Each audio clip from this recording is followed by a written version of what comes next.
like to welcome you all to the Ontario Caregiver Organization's webinar series.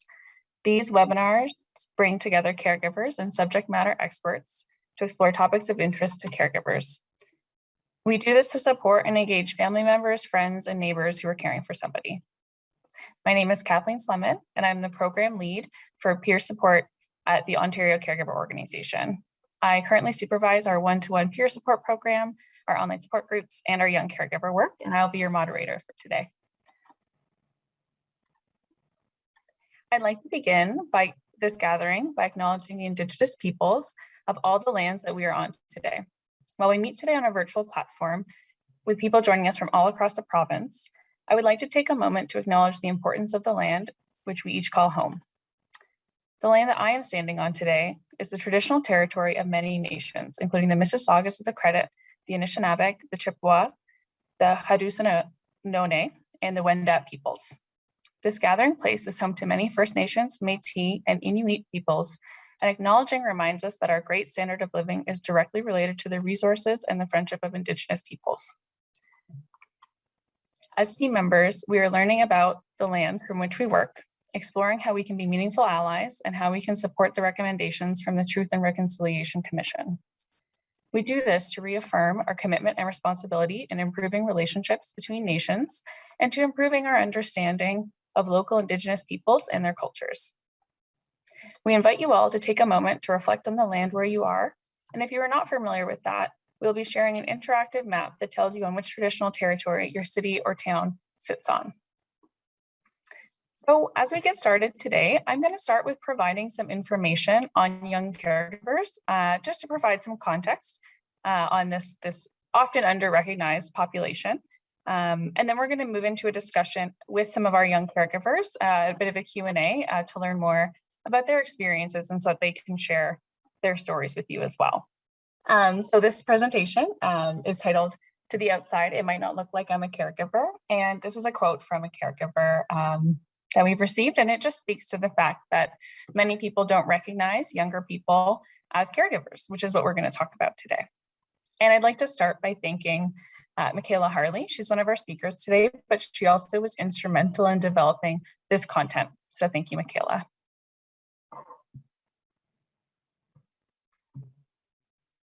So I invite you to put in the chat if you have any ideas of who might be a young caregiver, or perhaps you know a young caregiver or were a young caregiver. But it might surprise you to learn that there are many young caregivers in Ontario, and there are children, youth, or young adults who are responsible for providing care and support to someone close to them. Now, this could be a friend, a family member, a neighbor, a romantic partner, and they may be supporting someone with all kinds of different challenges. It could be an illness, a disability, a mental health challenge, or a substance use disorder.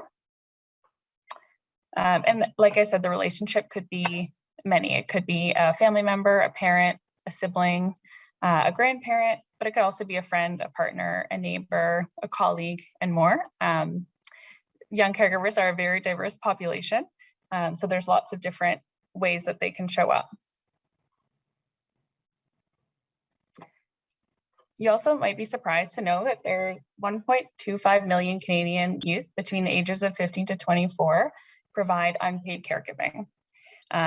Now, this is actually probably an underestimation because this is an often under-recognized population. And so there are many that are left out of the statistics. And a big gap that we've identified is that there's not a lot of research on that age group under 15. But those who work in this space know that there are many young caregivers under the age of 15 as well. And what that translates to in Ontario is over 500,000 young people who provide unpaid care to somebody in their lives under the age of 25.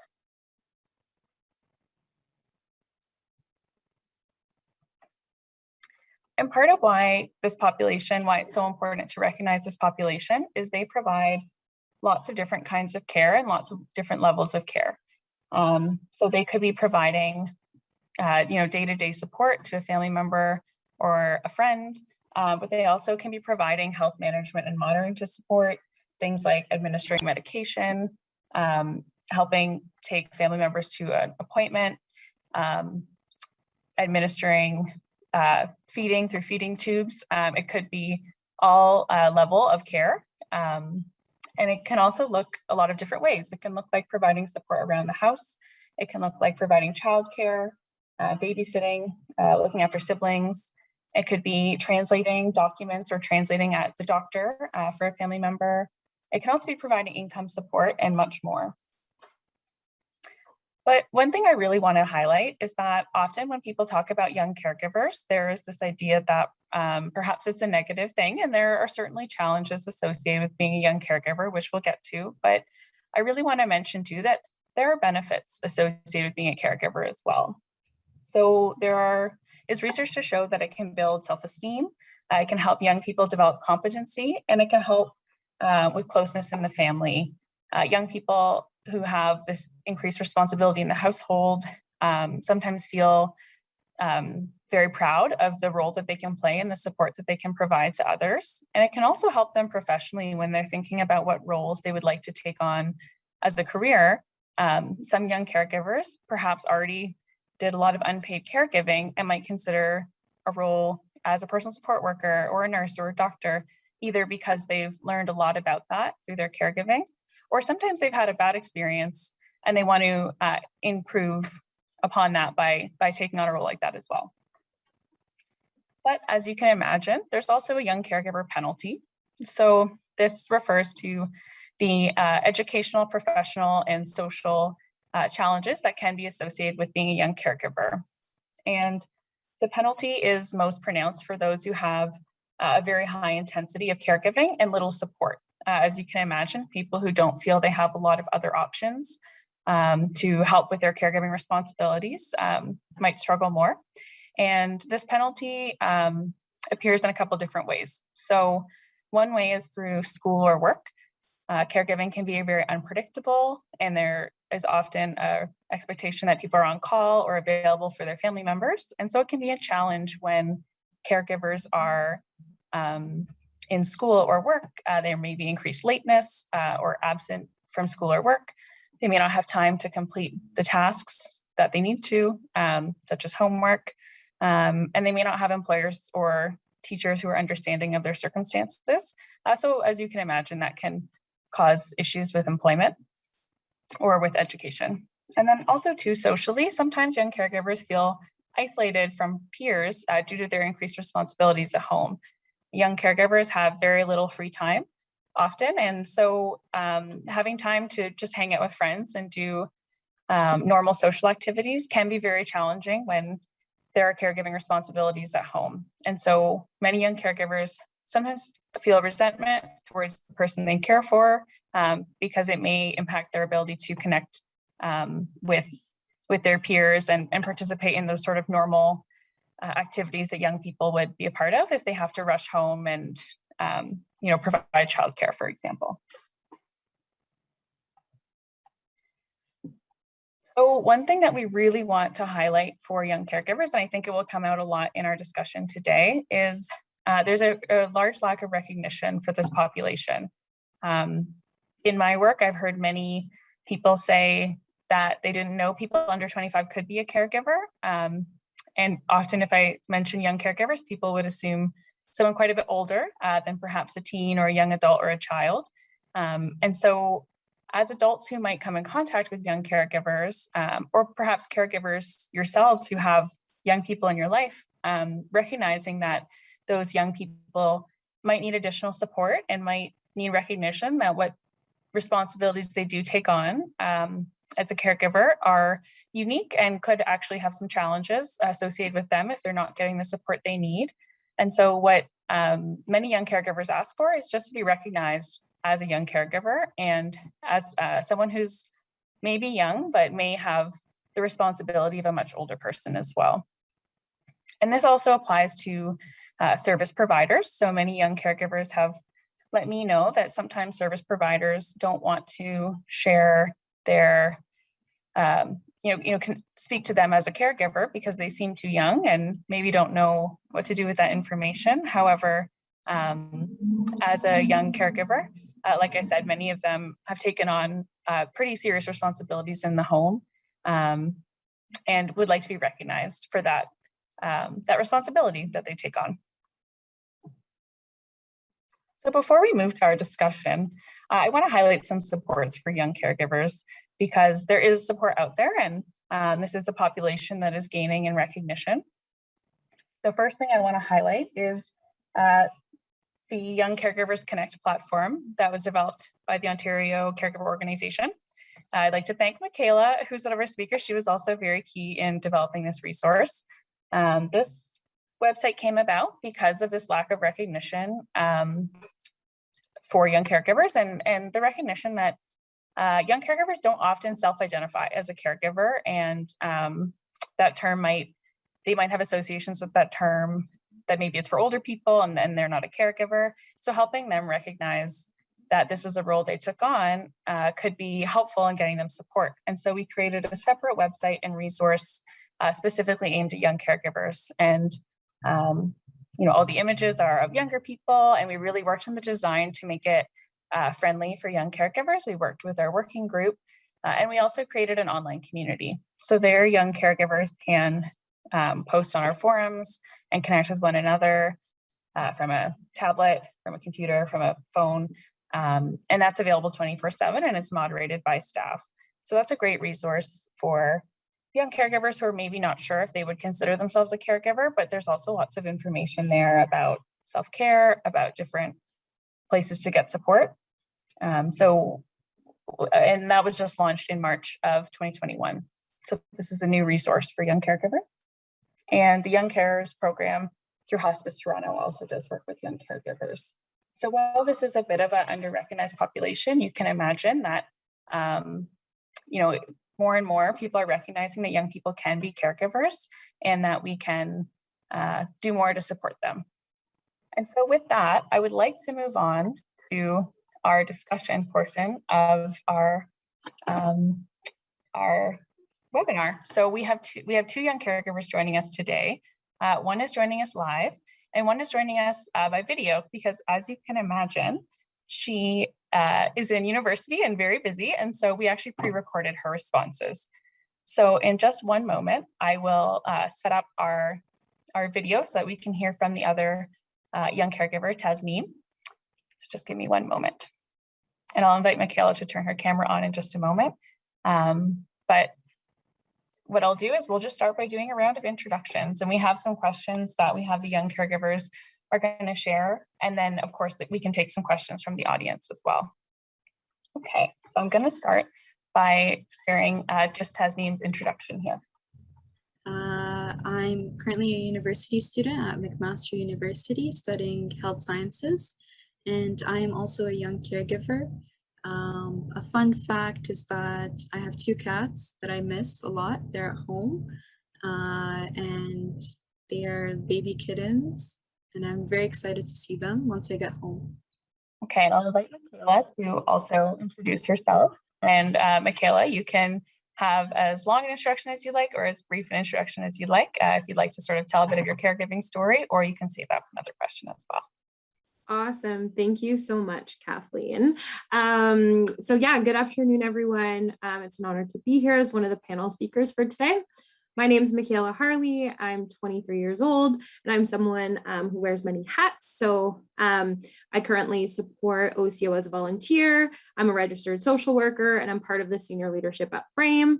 But most importantly, I'm a young caregiver for my father, who struggles with his mental health, depression, anxiety, suicidal ideations, as well as his substance use challenges. So I started explicitly providing caregiving support at 12 years old when my parents had separated and I was the sole person living at home with him.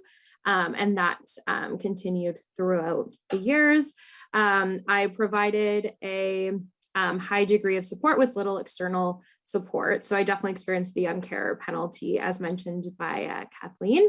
And over the course of the discussion today, I'll happily provide very specifics about the caregiving experience and would be more than happy to answer any questions at the end as well.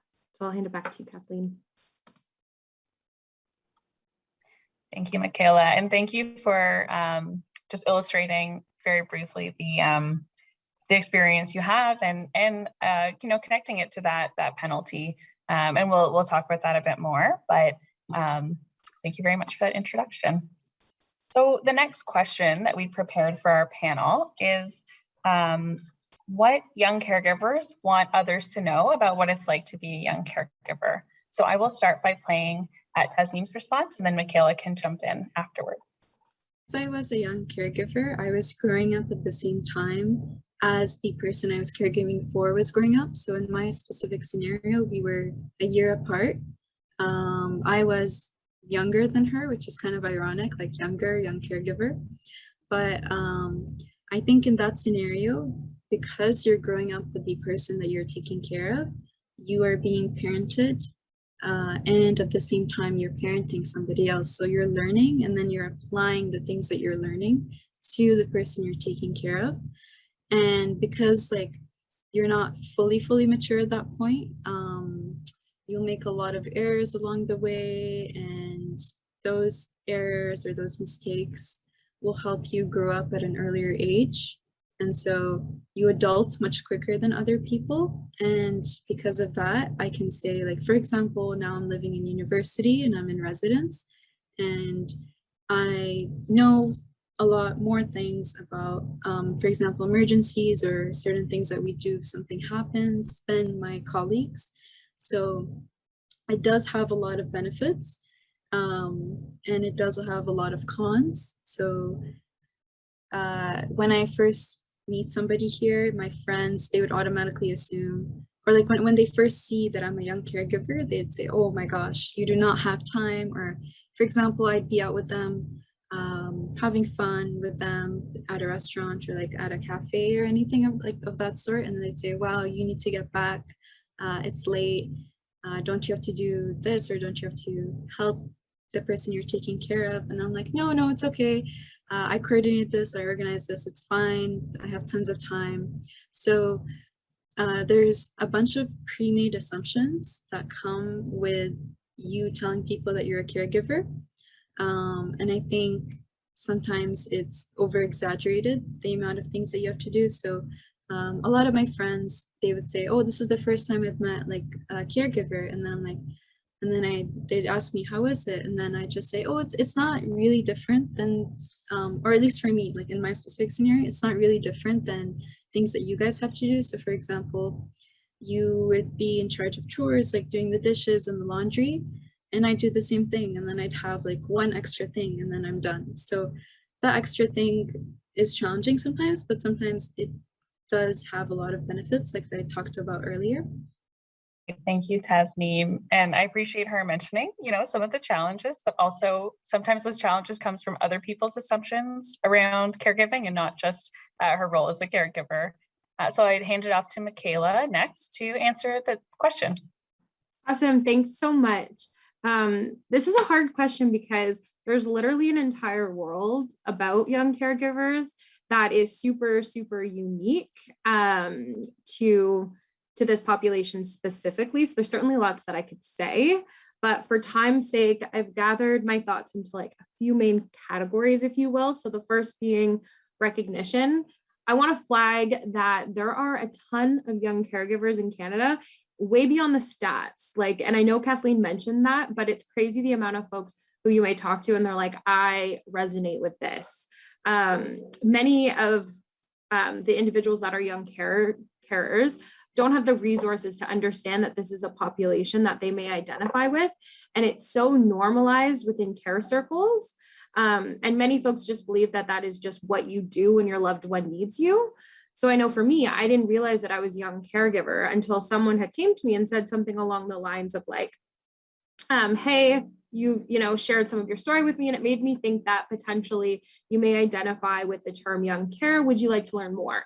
And I did want to learn more. And once I began to understand and conceptualize my role, I was better able to really celebrate the wins and all the good things about it, but then also build a toolbox of coping mechanisms to help me stay well while I'm in this role. So I think we really need to bring awareness to this population and continue to do like events like these and through organizations like your own or through OCO about this population, because without understanding of the role, I know for me, the negative implications will increase and the possibility of like positive experiences will decrease, which is a good segue into my next point, which is that this often isn't something that can be changed. So what I mean by this is that like the people that young caregivers are providing support for are more than likely individuals who will be grappling with long-term persistent challenges of some sort. And with a health system as under-resourced as ours, as fragmented and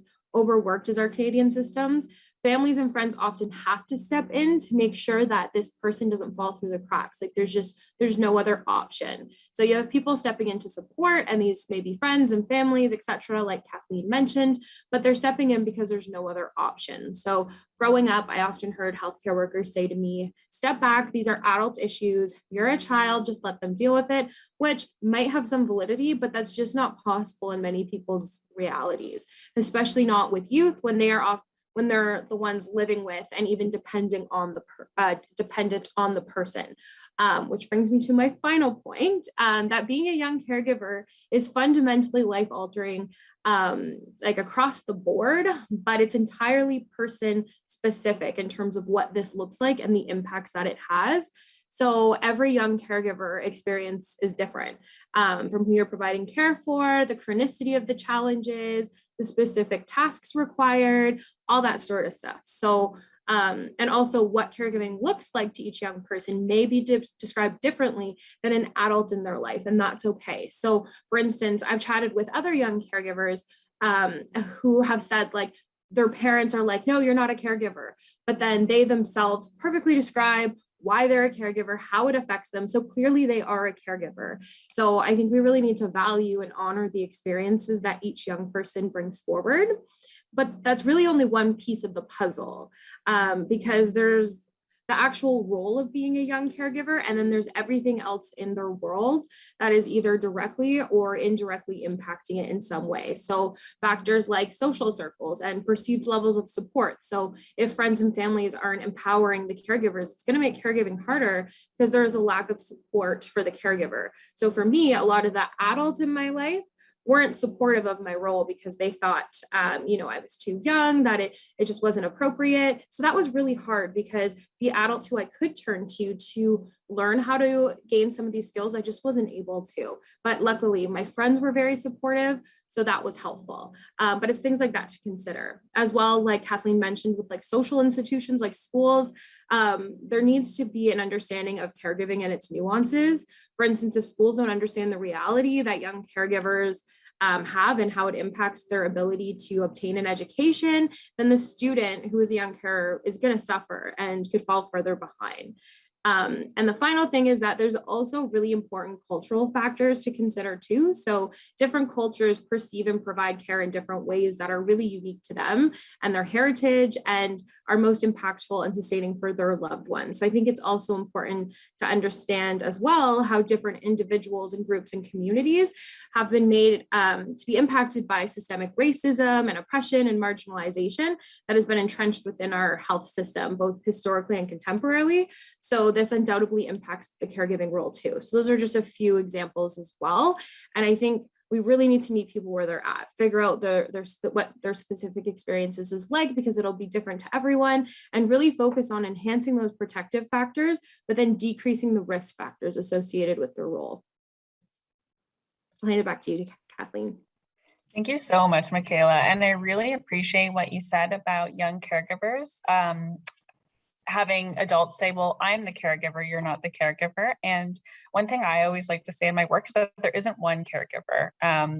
There's not one caregiver in a family. There's often many. Sometimes there's one, but often there's many. And I think with young caregivers, part of why sometimes they don't connect with the term is that might be something that they associate with their parents. I think especially of people caring for a grandparent, right? The parent might be the main caregiver.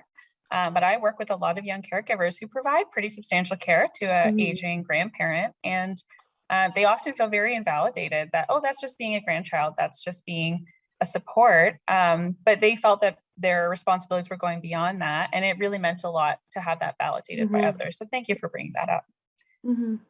So I'll transition to the next question, which is, what challenges are associated with being a young caregiver, or what challenges have you experienced as a young caregiver? And again, we'll start with Tasneem.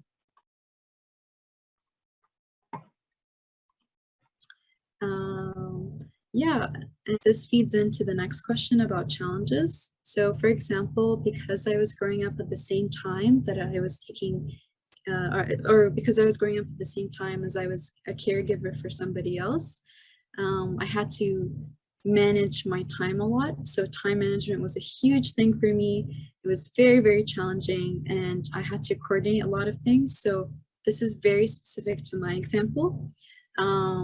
We only had about, I'd say, 2 or almost 3 people that could stay with the person that's being taken care of at home while the other person goes and does what they need to do, or like goes to an activity that they have. And so because of that, we had to coordinate our time a lot. And there were times where I did not coordinate my time. And because of that, the person that needs care was left alone at home, and the other person or the parent was not in town. So that caused a lot of problems there. And because of that, I had to learn how to manage the time. And now I think that I've learned how to manage it. Going off to university, it's been a lot easier to coordinate things and to coordinate with other people. So although it took a lot of time for me to learn those things, I can say now that I'm not using the extra time I have in university to relearn those things. So in a way, it did save me time, but in a way, it did need more time. So there comes with it a lot of benefits that outweigh the challenges that you're going to face. And I think that's something that is not highlighted as much. We tend to focus on the problems a lot, especially like in school when we're solving or when we're given a test. Our brain is very focused on the problem. It's always like, oh, what's the problem? What's the solution? But sometimes maybe it's not a problem. Maybe there's more benefits that you can take from the situation that you're in. So in my specific scenario, we had to move a lot from like different countries. So for example, we were in Canada, and then, or before Canada, we were in the UAE. So we very much moved a lot, at least for me, like throughout my years growing up, and had to move schools as well. And so because I've moved a lot, I've seen like the certain differences in different countries of how they approach like young caregivers and also like the person that needs care. So for example, here, because students like in schools, they're always exposed to people with special needs. So for example, in my school, Earl of March, people with special needs were always around us, or like if they weren't around us, they were sitting right beside me, like a person with an IEP. So whenever you'd see someone that needs special care or special needs, you wouldn't be as shocked by the situation. So you would approach it differently. And the students were more accustomed to seeing those things. So they would treat those people with special needs as they would any other person. Whereas in other countries, children don't grow up with those people around them. And because they don't grow up with those people around them, they're shocked when they see it. So they want to know more. And they end up asking like specific questions, like, which is completely fine. Like children are very curious and they want to know what's happening at all times. Questions like, oh, why does this person need care? Why are you doing this to help them? Why are they like this? Whereas here, the first questions that I would get are very normal questions like, oh, hi, how was your day? What's your favorite movie? So they're questions that you would ask any other person. So these are just minor details that I've noticed. And I think although minor can really make a change for young caregivers, so it is kind of exhausting to like repeat the same answers over and over. Pertaining to being a young caregiver and giving care, and having that not being like the main part of your personality or the main thing about you is nice and refreshing. So that's a minor detail that I've noticed. Thank you to Tasneem for sharing about some of the challenges that she faced as a young caregiver, and I'll pass it over to Michaela now to answer that question. Awesome, thank you. So as already mentioned and alluded to, young caregivers are a really unique population of caregivers because this group of young people were growing up and all while having to jump into action and take care of a loved one. So again, as mentioned, this might look like having to forego doing homework because you need to navigate a crisis, having to resign from the soccer team because there's no one at home that can provide that support at that time that soccer takes place. Or even for some people that I know, and it was even a question that crossed my mind was, am I going to be able to go to university because my home life needs me? And if I'm not there, who will be? So it's really hard to balance, and it really isn't an easy situation because you aren't able to develop like a typical youth.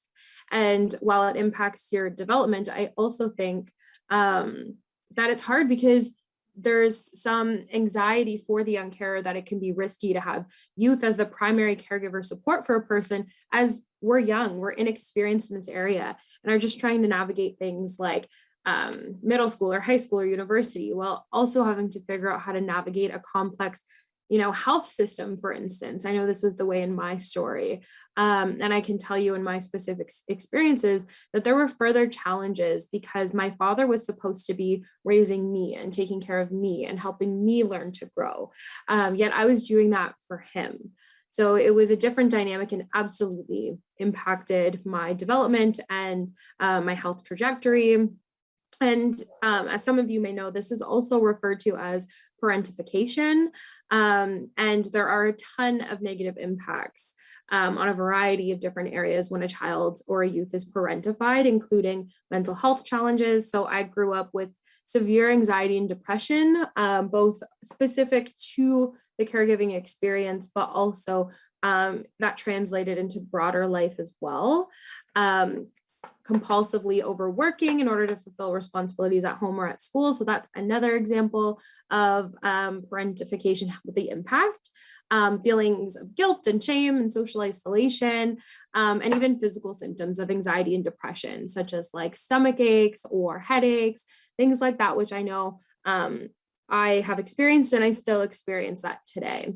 Even with, my coping toolbox. So it's definitely challenging. And I think as a child who's parentified, there's also this worry about being totally open and honest about the experience that you're having because of worry about child protective services, especially like, of course, whenever you are under the age of 18.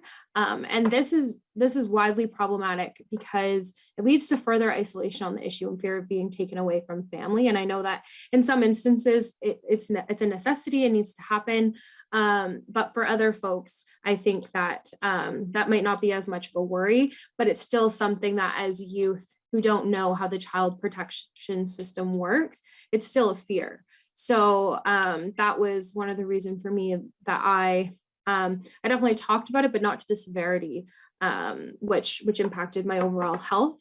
So so these challenges are truly abundant. But the really good thing, I think, is that with the right awareness and understanding and supports, young caregivers can thrive. And I'm doing good. Like I learned how to navigate all of this. And it's events like these that make me really hopeful for young carers because we're continuously working on supporting and bringing awareness and things like that. So I'm optimistic. Pass back to you, Kathleen. Thank you so much, Michaela. And I really resonate with what you're saying. I actually heard from another young caregiver recently who said that, being a young caregiver is, and this was their perspective, but they said, I feel like it's harder than being, adult caregiver because I'm just learning how to be a person. I'm just learning how the world works. And now I have to learn how to be a caregiver as well. And their perspective was that, maybe their parents, someone who's older, they know how things work, right? And you mentioned, Michaela, things about like the child protective system. You might have misunderstandings about how these systems work, the healthcare system works, and that sort of thing. And so I do hear from a lot of young people saying, I'm just learning how to handle school and friends and think about what I want to be when I grow up. And it's hard to learn caregiving on top of that. And so I do think that's a pretty unique perspective that you sort of touched on, because it is different from being an adult caregiver. And I think sometimes younger caregivers feel a bit invalidated because it might seem easier on the outside if they do have other supports, but that's not always the case. And so just really validating that experience, I think, is really important. So we'll transition to our last sort of formal question of the discussion. And this is one I always like to ask because our audience is often, people who would know young caregivers and might be connected to young caregivers in their work or in their personal life. So I always like to ask young caregivers what can be done to support them and to share some examples maybe of people who've made an impact to them when they needed it. So I'll start again with Tasneem. So for example, we'd go off to the grocery store and we'd need to push a wheelchair, and along with the wheelchair, we'd need to push a grocery cart. And so pushing those two things at the same time is like very difficult, and like also like getting the groceries into the cart. So the store associates, they memorized this at this point because like we'd always go to the same store to get our groceries because it was close by. They'd always come in and ask like, hey, do you need any help? Like I can push the trolley, or I can push the wheelchair and you can do this. So although minor, it makes a huge deal because it saves us a lot of time. And like, instead of like spending an hour, we'd spend like half an hour. So, and then we can use that time that we spared to spend more quality time with each other or have a nice like break, relax. And then because you get that relaxing break, you're more refreshed the next morning. So although it's like so minor, it impacts your entire day. It's like a domino effect, like one thing hits the other and the other. And then another story I have is, for example, we went to take pictures for a card, like a health card or like a PR card, either or. And as we were taking those pictures, the person, or my sister, who is special needs, struggled with like focusing at the camera. And the person who was taking the picture, the photographer, they were really, really nice. And like they reserved more time for us because they knew the situation. And they were like coming up with creative ways to get my sister to focus. Like, for example, she really likes chips bags. So the photographer would use the chips bag to get Lala to focus, and like they'd move it around and like do different things. And we ended up getting a really nice picture, which was great. And the chips bag was crumbled at this point, like it was unedible. And they told us we didn't have to pay for it, and like they thanked us for coming. So it's just those minor details that are really nice. Like we thought that we were causing so much trouble for the photographer, but it's the other way around, and it's actually the photographer had so much fun, like taking on this experience and like having a customer like my sister who was very excited, taking pictures, like very, very happy, very energetic. So other than it being like a nuisance for them, it was like, it made their day and they were really happy about it. So it's those like minor details throughout your day that can affect certain things, like how you perceive other things. And it's also at the same time, for example, like we'd be going out and the person, or like Lala, my sister, would not be feeling her best that day. And I would try my best to get her to feel her best, so I would not annoy or disturb other people around me. And the people around me, instead of feeling disturbed or annoyed, they'd come in and try to help or try to cheer her up or find different things that she needs and ask me, what can I do to help? So it's just those minor things that really make your day easier and just make it a nice experience for everybody. So thank you to Tasneem, and I'll pass it once again over to Michaela. Awesome. Thanks, Kathleen. So yeah, when talking about how to support young carers, it's a hard question because there's a lot of like things you can do. I think one really important thing is to like be an empowering ally.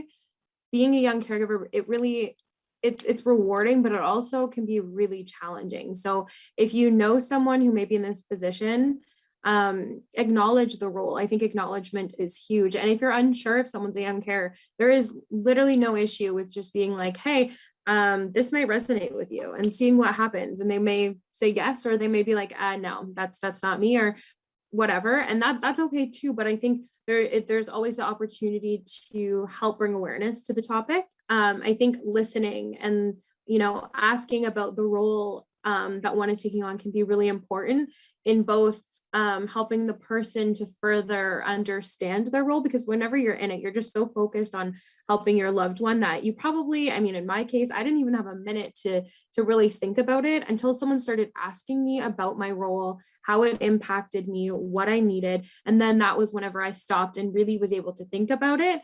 But sometimes whenever, you're a caregiver and there's like someone with a chronic illness, there's not a lot of time for self-care, self-reflection. So as an ally and a supporter, I think that would be really helpful to remind the person of that. And as well, I know for me, I'm really lucky. I have a really great support system, and they've asked questions about like resources to look at to help them understand caregiving, and also help me. So I think, learning about young carers, learning about the resources out there, and ask how you can best support would be really, really helpful. And just thinking back to like a couple of things that really helped me, especially whenever I was a teenager. Now I don't live in the home, so caregiving looks a little bit different. But whenever I was living in my house with my father, I had a lot of friends who would actually like come over and who would help me and provide the care, which was super helpful. Sometimes it even made it like more nonchalant and normalized a little bit, which actually made it just like something else we were doing in that day, like an errand we were doing, as weird as that may sound. And I think one of the best things that the people in my life have done for me is to just listen and acknowledge the challenge. Like for me, there wasn't a lot that could be changed. So just like being there and listening and providing me that space with no judgment is really helpful. Because I do know that there were some people in my life, like I mentioned earlier, like the adults in my life who weren't supportive, and I couldn't go to them. And so that was really challenging. So if you do have, in my opinion, it's an honor for a young carer to open up to you. And if you do have that honor, listening, trying to meet them where they're at, that sort of thing is really, really helpful. And if you or someone work in the field where young carers can be and should be included in the work, I would encourage you to do engagement with them. Young carers should be brought into programs and initiatives that may impact them or their loved one. And I know at OCO, they've been amazing in terms of co-creating solutions with young carers for young carers that have really benefited people like myself, such as the Caregiver Connect Forum, where there's like that peer-to-peer aspect of it. That's been super, super helpful, and all made with caregivers. And I also, like I mentioned earlier, I work at Frame, and I have to give a big shout out to my team, and especially my boss, Shauna McEachern, because she's empowered myself and many of my colleagues to share our lived experiences as professionals in the field, and have given us a runway to create meaningful programs and things to include caregivers, including those who are young caregivers, and all that we do, such as like research or funding or learning forums or knowledge mobilization. So I think that if you can, creating that runway for your colleagues or for the people who report to you, or asking for yourself to have that runway within your organization to make space for the people who should be at the table. Because what I don't think a lot of people realize is literally the life-changing impact that it can make on a young carer to be engaged.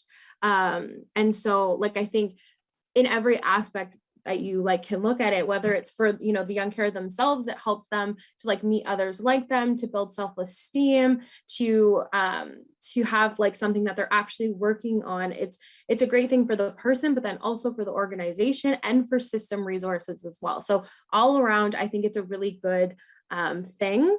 And there's a lot of resources out there about how to engage. So I think definitely if you're not already doing it, you should definitely look into it. And yeah, I think that with things like this and with trying to recognize and support young carers, I think, we're all working towards building a more inclusive system for caregivers, which is so important because as mentioned throughout all of this, we are everywhere. So yeah, thank you. Thank you so much, Michaela. And I want to thank both of our speakers today for preparing such thoughtful responses. It takes a lot of bravery to share your perspective and your experience in a forum like this. So I really want to make sure that that's acknowledged. And I also really appreciate the different perspectives that these speakers have taken. You know, Tasneem really focused on sort of the day-to-day and those, like she says, those sort of small differences that have a big impact. And Michaela's really focused on, you know, things that as well, but she's also, you know, talking at a very system level or what service providers can do. And I think those are both really important perspectives. And I think they both, you know, we're sort of tapping into the same thing and how we can all contribute to supporting young caregivers.